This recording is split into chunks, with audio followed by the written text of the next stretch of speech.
Imagine a world so light it could float in water, a giant planet defying conventional planetary logic. In 2006, astronomers discovered a mysterious planet orbiting a distant star, the beginning of a cosmic enigma.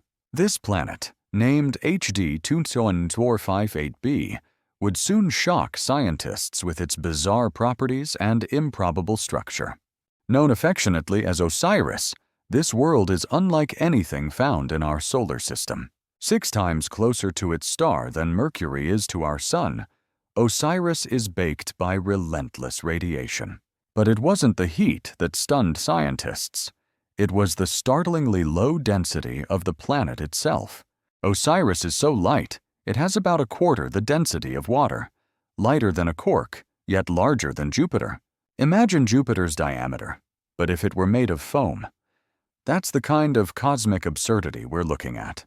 This makes Osiris one of the first known puffy planets, a term scientists now use for these underdense titans. But how was such a strange world discovered in the first place? It began with a simple dimming of starlight. Using a method called the transit technique, astronomers catch planets by detecting shadows they cast while passing their star. In HD 29458b's case, the dips were regular, predictable, a telltale sign of a tightly orbiting world. Follow-up measurements confirmed its mass, nearly that of Jupiter, but radius, much larger. It made no physical sense. One astronomer famously said, "It would float in a bathtub, if you could find one big enough." Density equals mass divided by volume. And that equation revealed just how strange Osiris truly was. Osiris isn't the only puffy planet, but it was among the first to be caught red-handed. It belongs to a family of exoplanets astronomers call hot Jupiters, massive, gassy worlds scorched by nearby suns. Hot Jupiters are rare in our galaxy, but when they appear, they challenge every assumption we make about planets. Unlike our gas giants, these planets migrate inward after forming, pulled by gravitational tides not yet fully understood. As Osiris spirals closer, its atmosphere is stripped away, vaporized into space by scorching stellar winds. That lost gas forms a trail behind it, like the tail of a comet stretching millions of kilometers. This led to the name Osiris, the Egyptian god of the afterlife, whose story echoed the planet's fate. Named after myth, but powered by science, Osiris became a milestone in our understanding of alien worlds. Even stranger, Osiris has no solid surface. Fall into it, and you'd plummet endlessly into its gas layers. Its skies? Blistering with superheated winds, traveling at 7,000 kilometers per hour. Faster than sound by far. Temperatures reach a staggering 1,000 degrees Celsius, an inferno that destroys molecules before they can form clouds like ours. Starside, the planet is white-hot. But nightside, still blistering, thanks to fierce atmospheric currents redistributing heat. Despite its chaos, Osiris helped refine planetary models. It showed us what heat can do to a gas giant.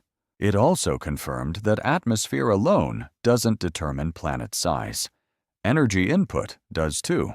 As stars irradiate these planets, their heat puffs them up, a cosmic balloon inflating with starlight.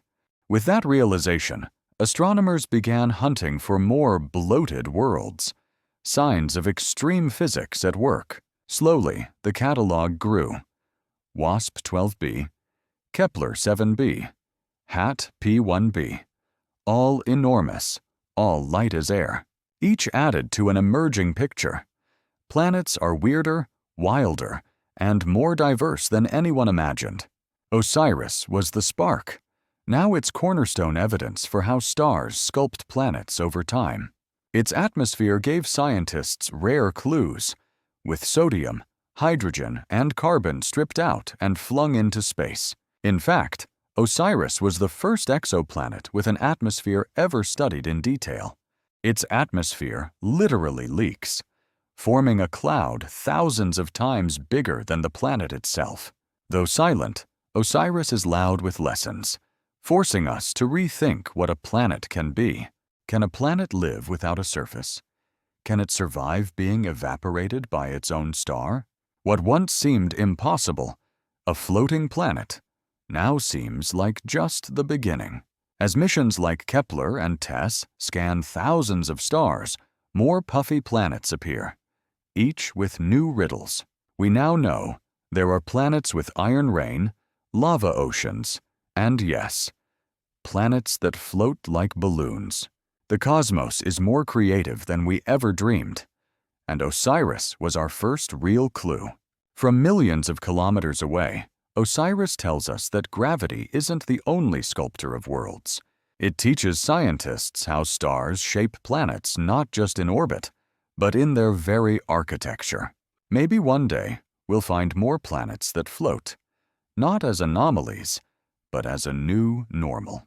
What would it be like to plunge into one? No ground, just thickening gas squeezing all around. Would you fall forever?